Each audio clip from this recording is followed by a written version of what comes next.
Okay, so recording has been started and I hope screen is also shared.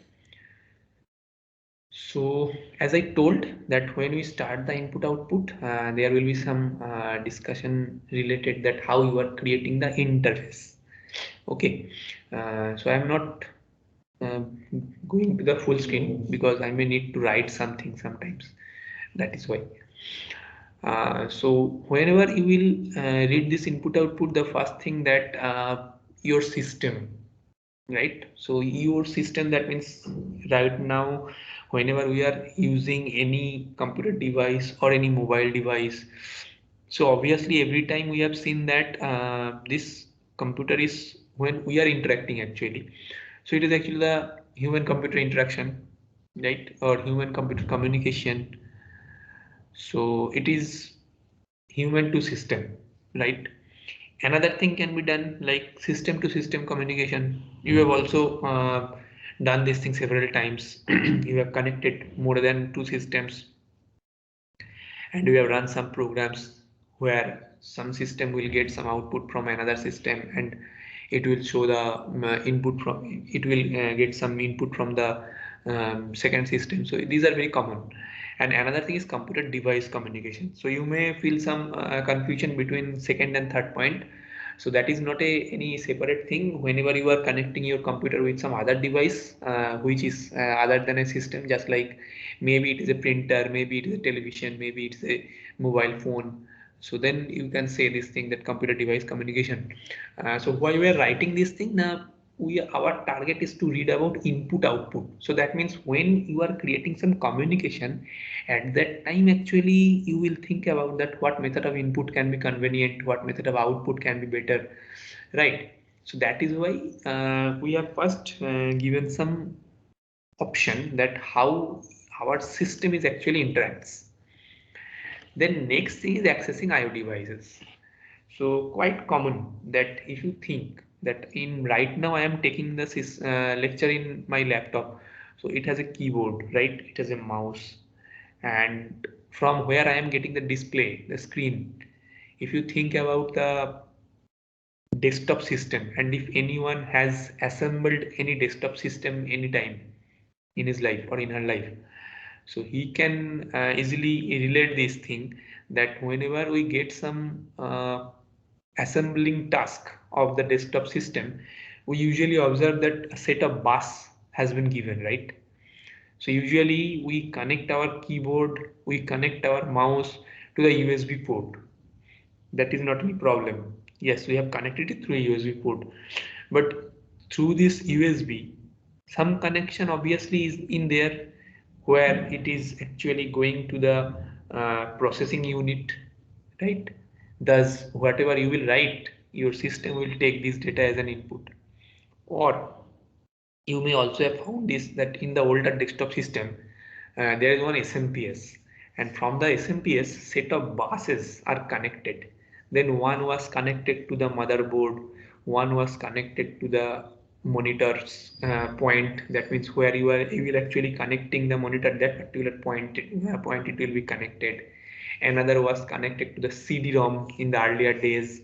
So these buses are actually creating some connections, or it is actually acting as an wire, right? So if we are right now creating our own home, or we have just starting a new house and we are creating the new electric connection, we have seen that there are different point first has been created and then some wires are actually connected to this point, this point to that point, and all of the connections has an one separate main part from where all this connection actually uh, provided to different zone, right? So this thing is quite common to all of us. We have seen this thing. You can just relate it with your bus or bus structure, right? So whenever you will use one single bus, or if you are observing one single bus structure, you can see that this bus will be connected with the processor, with the memory, with the IO devices, right? So that means what is actually going on with this single bus structure? Think about that processor and memory has been shown in one way and IO device has been shown in another direction. So now if you relate it with your system right now, maybe you are in mobile phone or maybe you are in computer system. All of these things are quite equal. Think that there is someone or there is some unit who is actually creating the interaction between us, right? So that means if we are actually right now going to provide any input, just like I want to change the slide. So I have just clicked my mouse, right? Then what has happened? This mouse signal is being carried out by some person, right? He is actually changing the slide. Now how I am quite sure that yes, this task has been done or I will get the output? I will just look at the screen and I will see that yes, my screen has been changed. So that means I am getting the output, right? So that means the process who is actually doing this. I am not doing this. I am simply giving the instruction. But who is doing this? He is staying inside the system or from where the instructions address is being calculated, right? If I am using some other variables which is required to do this task, then from where this variable will be fetched. So all of these things are actually staying in another direction and you are staying in another direction, right? So right now you can think that your system, your keyboard, your mouse, or all of these things are actually this IO device 1, IO device 2, IO device n number of device can be there, right? Even my writing pad, what I am using usually to take your lecture, that is also one what kind of device? Input device or output device? That is also an input device because I am writing something and this data is being printed in my screen and you are also able to see that data, right? So this is also one kind of input device. So different kinds of input output device can be connected to your system, and that also can be connected to a single bus. And for the single bus, in one end you will have your processor, your memory, and in another end you will have your devices. Okay. Now if you go further beyond this single bus input output structure, you will have some important point. Before going to this memory mapped IO or other input output like isolated, memory mapped IO difference, all these things, just I'd like to mention that these IO devices, right, are actually termed as the peripheral. So in any point of question or in any point of exam, if you get this term like peripheral, right, think it that it is not a different thing. It is simply the input output devices. And why it is the term like peripheral? Because it is creating some connection between your system and you, right? So that is peripheral devices. Now, what kind of or how many types of peripheral devices are? So in that point, these things will come like memory mapped IO, like isolated IO, or different thing. So every time I will say this IO, that means it is input output. Okay. So every time the whole term input output is quite difficult to pronounce. That is why. So now if you think that memory mapped IO the first thing, then I will would like to say that when the IO device and the memory share the same address space, the arrangement is called memory mapped IO. So this term like address space is not different to you or is not unknown to you, right? First, we have read the addressing mode. There we have calculated the effective address. Then whenever in memory we were checking that how many address lines are there. So with reference to that number of address lines, we were just calculating the number of or the size of address space where your data is staying, where all the informations you can store, you can load, so all these things, right? So those part was the address space. And now when your IO device and the memory share the same address space, then you will term this thing as a memory mapped IO. So how this thing is related? It is also one common point that very easily I have said that memory mapped IO, and it is related or it is staying inside the same memory space, then it is memory mapped IO. But how you will relate it or how you will think it? So you can take 1 minute time. You can also have this example which is already shown in the screen, and you can tell me if possible, or after 1 minute I will say, right?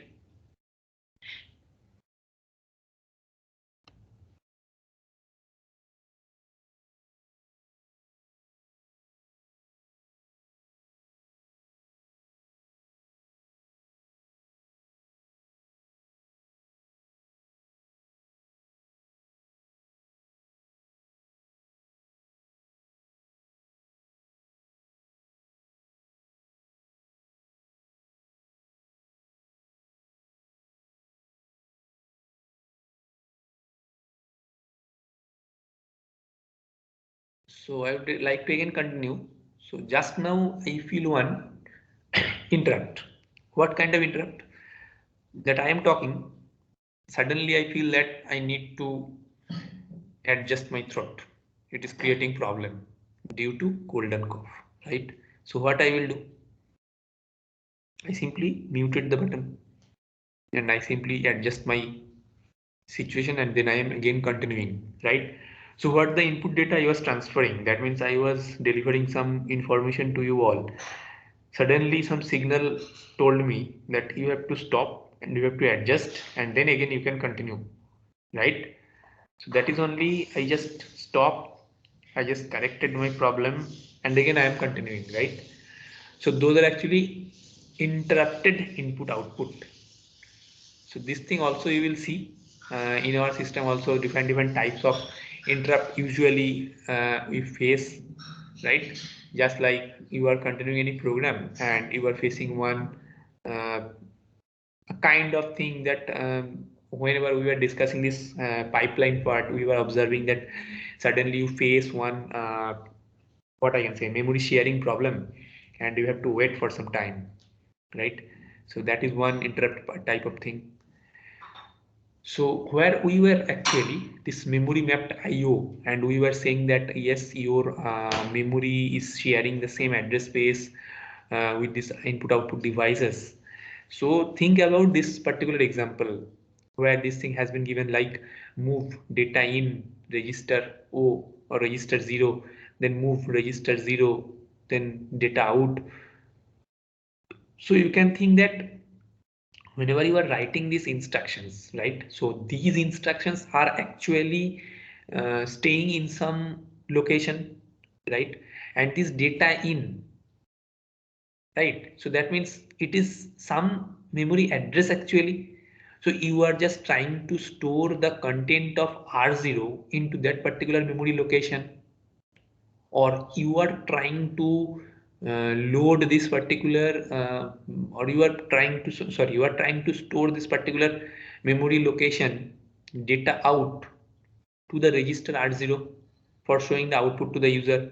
So whatever maybe you can see that some memory address location in the form of data in and data out is associated, and parallelly this move instruction is also is taking place in this section, right? So that means you register R0, or if you think about only this part, like you register R0 and your instruction move. So if they are operating from the same memory location where this data in and data out is there, then you will simply say that yes, it is a memory mapped IO, right? So any machine instruction that can access memory can be used to transfer data to or from an input output device. So some processor have special input output instructions to perform IO transfer. So these are actually very much obvious thing that not only all the systems will have the same kind of input output instruction type. System to system instruction can be changed, processor to processor input output instruction can be changed, right? So previous day some kind of instruction we used, right now we are using the separate type of instruction. Say you are using any microprocessor kit where you don't need to write any code, rather than you will just press some button and you will get the result. Some simulator it is also exist in some section, that some button you will only press and they will work, right? This is one option. And another option is you are writing the code, you are creating the whole codes, you are starting from the beginning, then you are actually designing your code. So all these things can be also possible. So that means whenever you are using the first kind of simulator kit, and whenever you are using the simply Mars simulator, so mode of instruction is quite different, right? In one section you can simply click one button, you will get the result, and right now you are requiring to write too much amount of codes, too much amount of programs, right? So different options are there. Now we will move to the part like we have just read the what is memory mapped IO. So now there is another type of input output obviously, which is other than this memory mapped IO, right? So what is that? And that is the isolated IO. Okay, so in that case, simply again go with the name. In memory mapped IO, you are sharing or your instructions and you are sharing the same memory space, right? But right now, if as you are getting the name like isolated IO, so quite obvious that it will be situated separately. That means it is actually standing in an isolated position, right? So that means in that case, you will say that isolated IO versus memory mapped IO. So isolated IO, that means separate input output read write control lines in addition to memory read write control lines. So what is this implication of this line? That separate input output read write control line in addition to memory read write control line. So that means whenever you are writing any instruction through the memory itself has some what I can say data transfer line, like through which the line your input data will come, or through the line you are passing the output data to the register, whatever may be. So if your input output instruction are using separate lines or separate address control lines other than this memory read write head, then you will say that yes, they are different, right? So separate memory and input output address space, also distinct input output instructions. So these will be facing this point of isolated IO, right? And some memory mapped IO, single set of read write control lines. So no distinction between this memory and input output transfer. Then when you are using this memory and input output addresses with the same address space, so that means what is the implication? Think about the first one. Your input output device are using one address space, your instructions are using separate address space. So that means the whole address space is quite larger, right? Now when you are in memory mapped IO, as both of them are sharing the same address space, so that means there is no separate distinction. So that means a certain range of addresses will be available for both of them, because they are actually sharing a common address space, right? So you don't need to access the address space for memory separately, the address space for input output device separately. Okay, okay, they are actually shared, so there is a reduced number of address space. So no specific input output instruction, the same memory reference instructions can be used for IO transfer also. So whatever memory reference instructions you are accessing, the same instruction you can use in this input output transfer, and considerable flexibility in handling input output operations. So now so obviously you can have in mind that what kind of question can be there. So this one liner or this multiple choice of question that will be created from any point. So that is not an issue. any kind of device has been given and you are being asked that what kind of input output device it is. It is memory mapped IO or isolated IO, right? You can say and you can find your option. But some numerical problems also can be possible from this input output. So in that reference, actually, we have to read some other part like interface, and then only you can be able to do this. So again, I'm repeating that I will not going to ask that write down the differences between isolated IO and memory mapped IO, because we are in online mode. So we are not in a situation that we will write a long answers, or we will ask you the answer which will be expanded throughout to one page. So that type of questions will not be given, right? So that means read them, that what is being happened in case of isolated IO, what is being happened in case of memory mapped IO. Try to understand, just think with your any of your program, any of your computer instruction, it will be easier to follow.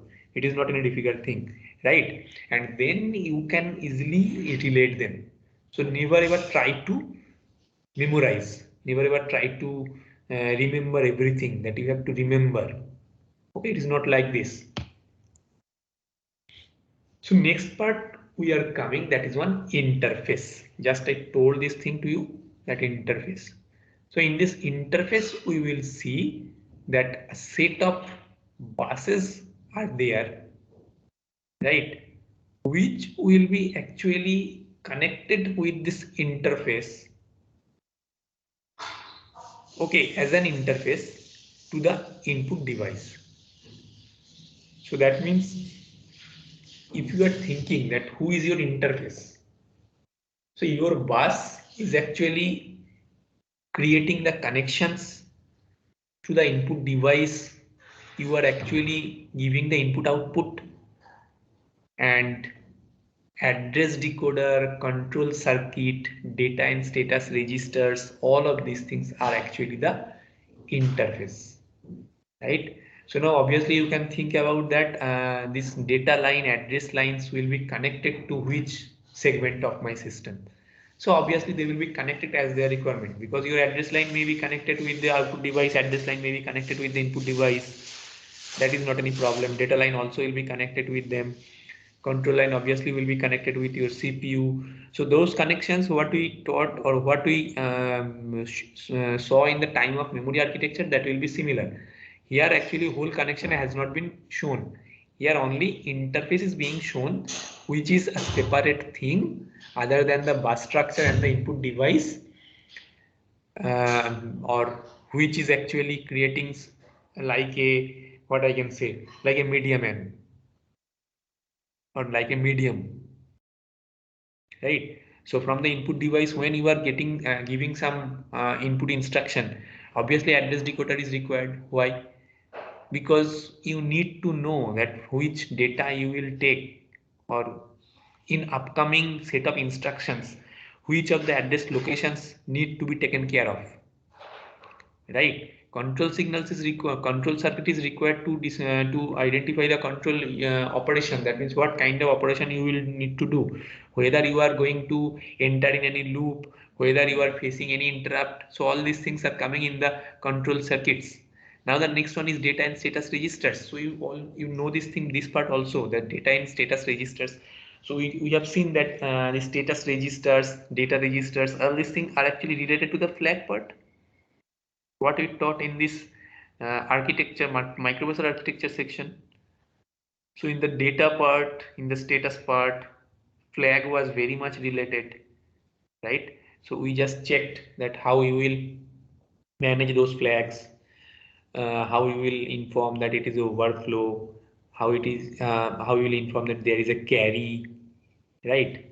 Or how you will inform that yes, it is a status flag. So all these things we have already seen.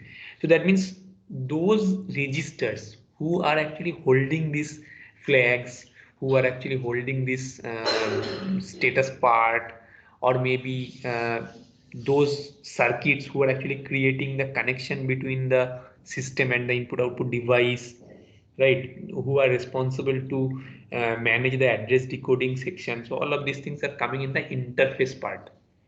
So IO interface is one of the most important section, and from this IO interface, some numerical problems can be created, right? So one small example has been given here. So it is not a numerical problem. It is simply a type of what I can say. Uh, it is simply a type of structure that how your interface, IO interface is actually connecting to the CPU and how the registers are actually behaving.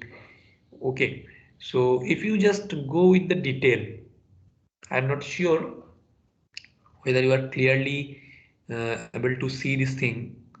I can make it full screen.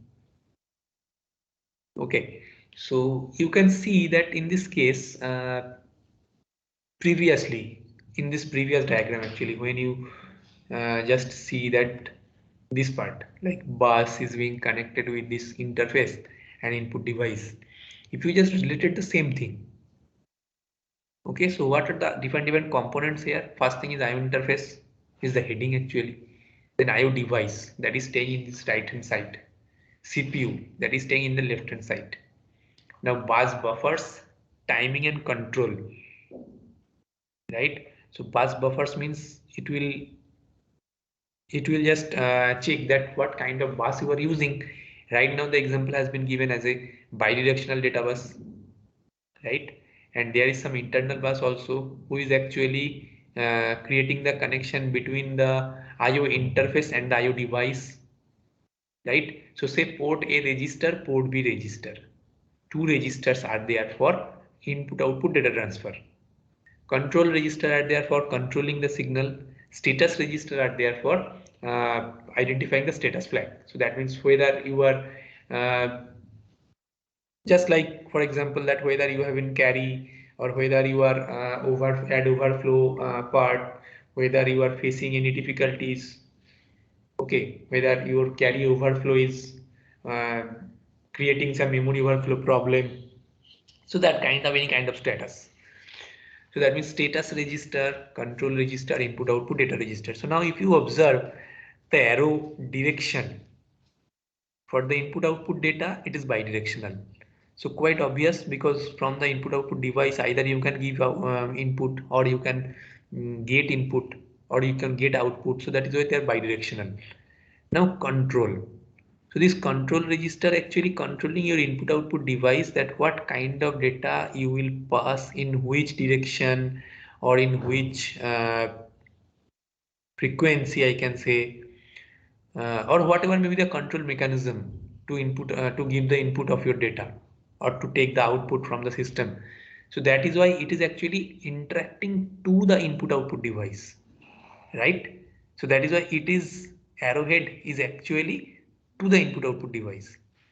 Now when you are thinking about the status flag, you can see the status register is actually showing towards the internal bus, because through the status flag different information will be managed.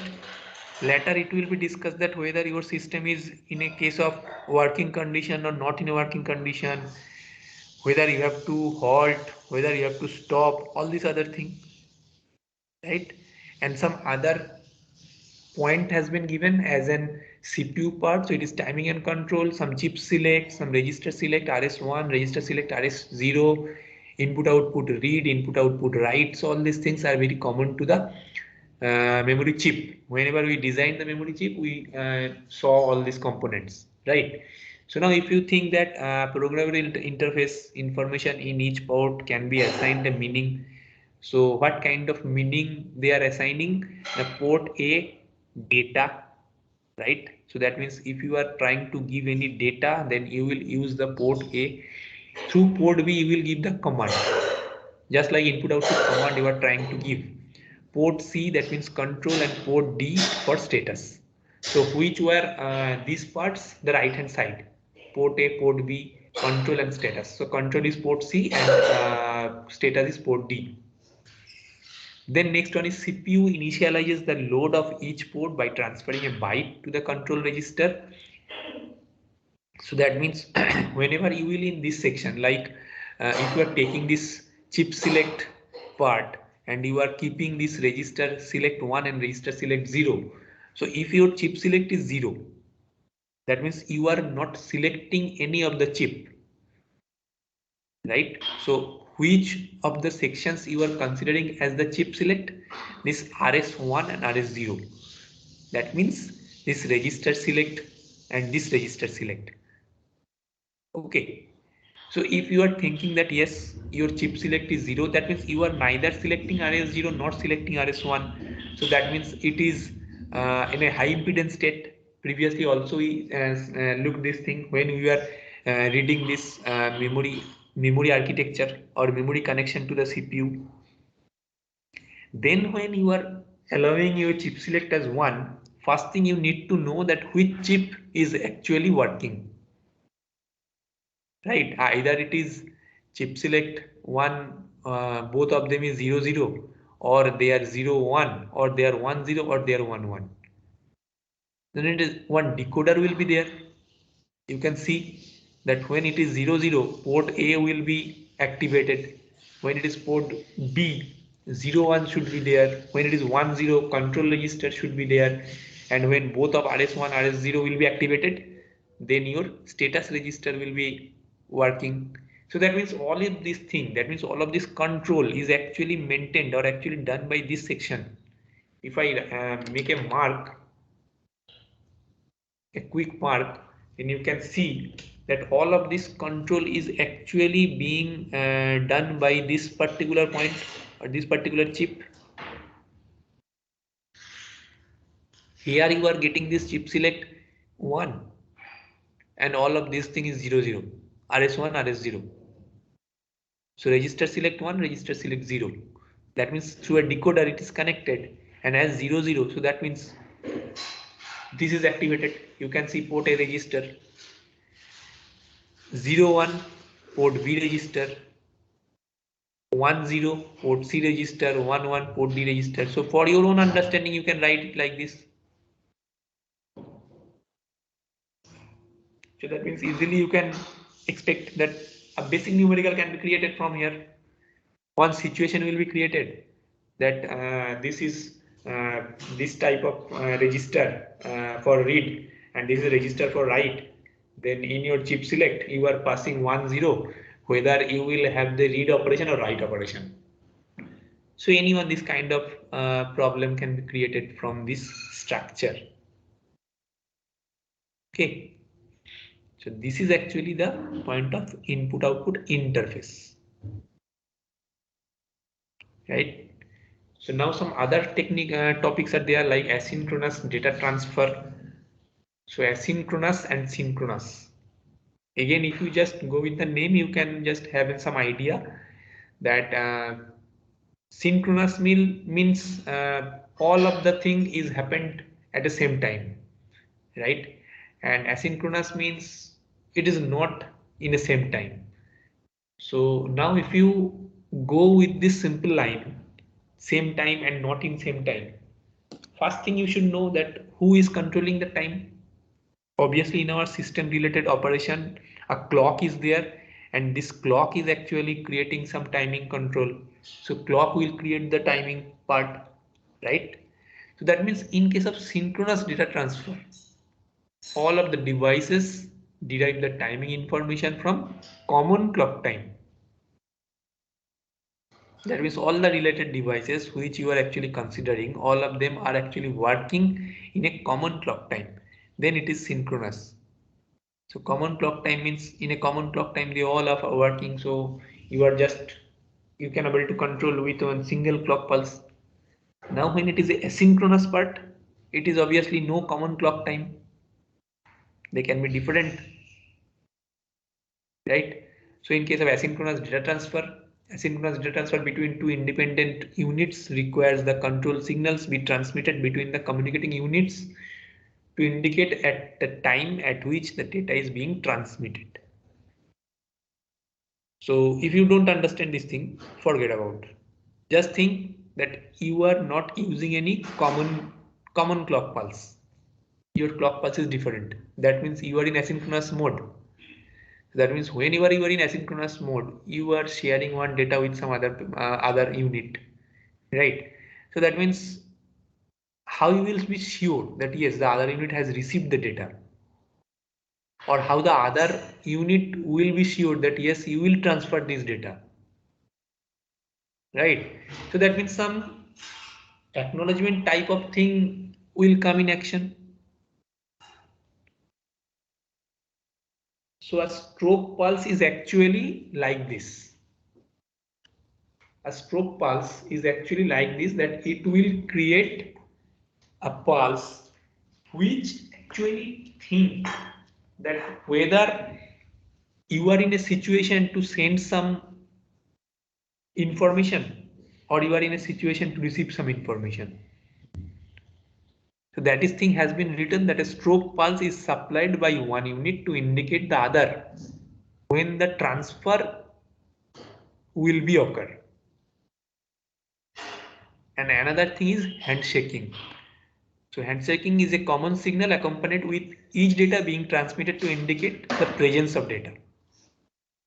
So that means in stroke, you are just getting this information that when the transfer will be happened or when the transfer will be done, and in handshaking, you are getting an information that whether you all are in a process of transmitting any data or not.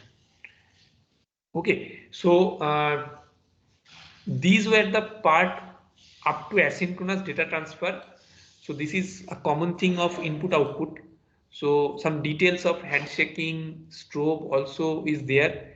That is actually not any too much different thing. There are actually some type of acknowledgement. So what kind of acknowledgement you have already read in network theory, that if you are passing some data from a source to destination, your destination will send one acknowledgement that yes, I have received, then you will not receive any more data. Or if your destination has sent some information that yes, I am in a process to receive this data, so you will wait for some time. So all of these things is just like this. So this handshaking is actually meant for this, that it will check that whether you are in a process to receive this data or whether you are in a process to transfer this data, whether your destination has completely received this data. So all these things is actually there. Okay, so that is why handshaking is two type of, because whenever you are thinking about in a data transfer, either you may think that you are thinking the data transfer as a source unit, or you can think the data transfer as a receiver unit. So that means this handshaking can be two types of, either source initiated or destination initiated. So some case study related problems are usually found here, that one situation will be created and you will be asked that whether it is a source initiated handshaking or it is a destination initiated handshaking.